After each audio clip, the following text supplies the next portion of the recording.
ऋतु और आप देख रहे हैं मेरा शो जिसका नाम है ऋतु सेज। जी हाँ दोस्तों, हम हर बार मिलते हैं और बहुत प्यारे प्यारे छोटे छोटे टॉपिक पे बात करते हैं। आज हम बात करने वाले हैं कुछ उस बचपन के प्यार की जो हम नया नया प्यार होता है, नए नए अभी हम छोटे छोटे से बच्चे होते हैं, हमें प्यार का मतलब ही नहीं पता होता और हम प्यार में डल जाते हैं, कितनी बातें करते हैं। ऐसे ही एक टॉपिक है जो मेरे नोन में थे, एक लड़का लड़की, वो ऐसे यंग एज जैसे बड़े हो रहे थे, उस प्यार में आ गए और एक टाइम ऐसा आ गया कि वो उनकी सिली सिली बातें, लड़ाई नोक झोंक इतनी ज्यादा होने लग गई कि वो प्यार कहाँ था पता ही नहीं। क्योंकि स्टार्टिंग में आप जिस प्यार के उसमें आ जाते हैं, हार्मोनल लोचे के चक्कर में आ जाते हैं, पर आप सीरियसली वो प्यार नहीं कर रहे होते।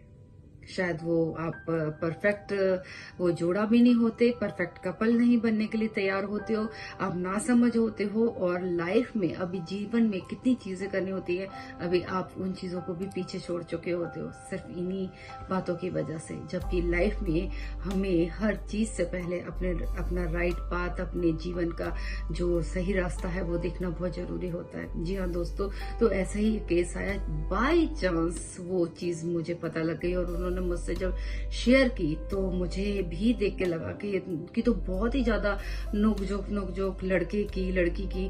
और जब मेरे से बात हुई तो फिर कहीं ना कहीं दिमाग लड़ाया और कुछ इस तरीके से बात की कि लड़के लड़की से बात नहीं करेगा। वो लड़के से मैंने कहा कि आप कह देना कि मैंने मना किया है, एंड लड़की से भी यही कहा कि मैंने मना किया है आपसे बात ना करने को। इस तरीके से दोनों लड़के लड़की को मैंने थोड़ा सा स्पेस दी क्योंकि वो इतना ज्यादा लड़ रहे थे और छोड़ भी नहीं पा रहे थे एक दूसरे को।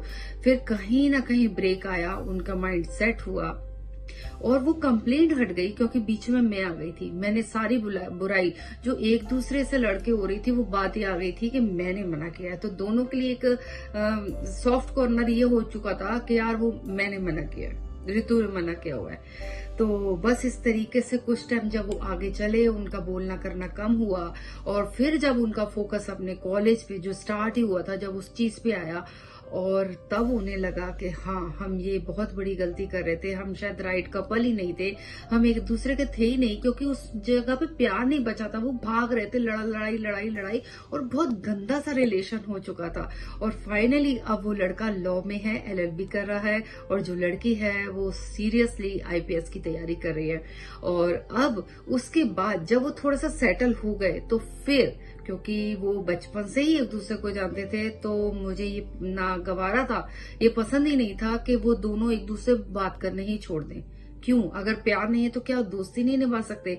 फिर उनको कहीं ना कहीं इस चीज पे लाने की मैंने कोशिश की कि आप लोग बचपन से एक दूसरे को जानते हो, क्यों अपने इतने प्यारे रिश्ते को छोड़ रहे हो?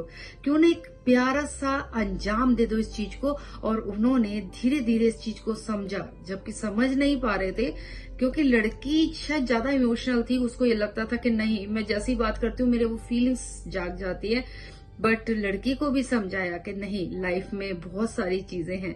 और वो फाइनली अपने पापा की परी बन गई और उसने पढ़ाई पे ध्यान देना, IPS का स्टार्ट कर दिया। अब ये कंडीशन है कि दोनों जो एक दूसरे के कट्टर दुश्मन हो चुके थे वो रियली एक अच्छे दोस्त की तरह कभी कभी हेलो हाय भी करते हैं। और दोस्ती यारी में कभी एक दूसरे की इतना तक कह दिया कि कभी तुझे जरूरत हो या मेरी तुझे जरूरत हो, एक दूसरे को जिसकी भी जरूरत हो तो हम लाइफ में एक दूसरे को उस मोड़ पर जरूर साथ देंगे। तो इससे बढ़िया और खूबसूरती वाली दोस्ती कहाँ हो सकती है? तो फाइनली मुझे भी सुनकर और ये सब चीजें देख के अच्छा लगा। तो दोस्तों यही एक मैसेज मिलता है कि हमारी लाइफ में जो स्टार्टिंग के जो प्यार होता है वो कई बार हमारा बचपने में हो जाता है। तो अगर लगता है ऐसा तो हमारे पास टाइम होता है, हम अगर वो मिस्टेक लग रही है तो उसको हमें करेक्ट करने की। और दूसरी चीज, अगर लगे लाइफ में तो किसी के साथ बात कर ले, अपने दिल की बात शेयर करने से जरूर कहीं ना कहीं सोल्यूशन निकल आता है। तो दोस्तों इसी के साथ मैं चलती हूँ, मिलते हैं नेक्स्ट एपिसोड में। Bye bye.